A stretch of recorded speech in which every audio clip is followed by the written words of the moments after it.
pausing those massive reciprocal tariffs that he levied against much of the world. But many of the affected countries will still get hit with a 10% baseline tariff. Now, at one point today, it appeared Canada would also be included in that surcharge, but the White House ultimately clarified that Canada remains exempt. So for now, it's status quo when it comes to Canada's trade war with the United States. That means no new tariffs, at least not today, but any that were previously announced remain in place. More on that in a moment. But first, let's get some insight into how this is playing overseas. Journalist Patrick Fok is live in Singapore, and he joins us now. Patrick, trading in Asia just getting underway on some markets this morning. What's expected?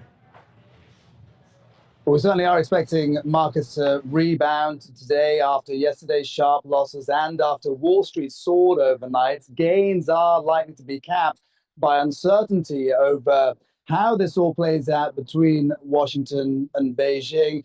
This is another dramatic escalation in the trade fight between the world's two biggest economies. As one analyst from Nomura put it, this is an unprecedented game of chicken, and an expensive one as well. The Chinese have said that they will fight until the end. The tariffs that they have imposed on American goods, the 84% tariffs they imposed, kicked in today. In addition, they have lodged some additional measures as well. They have put 6 American companies onto the unreliable entities list. They have also placed 12 American companies on an export ban list, which means that Chinese companies can no longer do business with them.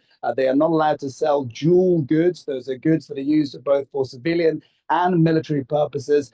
That is more targeted, I suppose, but we still need to get more detail on how that affects the US precisely. But, the difficult thing is that the conditions for engagement don't seem to be being set at the moment by the Chinese or by the US. China notably has said that they are willing to talk, but President Trump has been highly provocative in his language.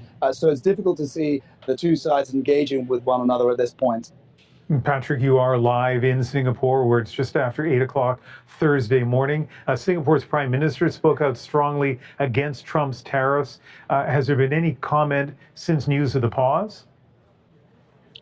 Well, the latest developments were only heard overnight here, so people do need some time to digest these developments. But Lawrence Wong was highly critical in Trump's actions. He said that these were not the actions of a friend. He also said that Trump's tariffs marked a profound turning point, and that the world was entering a new phase of global affairs, one that was more arbitrary, more protectionist, and more dangerous. I think that he was reflecting the sentiments of many Asian nations. And in Singapore's case, a lot of people feel that it's been very unfair, particularly because Singapore has a free trade agreement with the US, and it also has a trade deficit with the US. I think people are going to be relieved at the 90-day reprieve, but there is still going to be a lot of uncertainty ahead. Yesterday, I spoke to a journalist in Hong Kong who said that the tariffs had been a major topic of conversation there. What about in Singapore? Absolutely. It's on the tip of everybody's tongues here. This is, like Hong Kong, another commercial capital. A big concern for people is what this is going to do in terms of inflation. I think a bigger concern is how this impacts the jobs market. And a lot of companies were already looking at perhaps cutting down on hiring.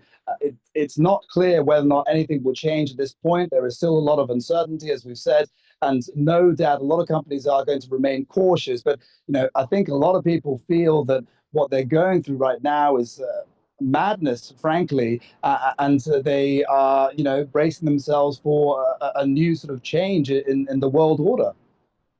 All right, Patrick, thank you so much for speaking with us this morning.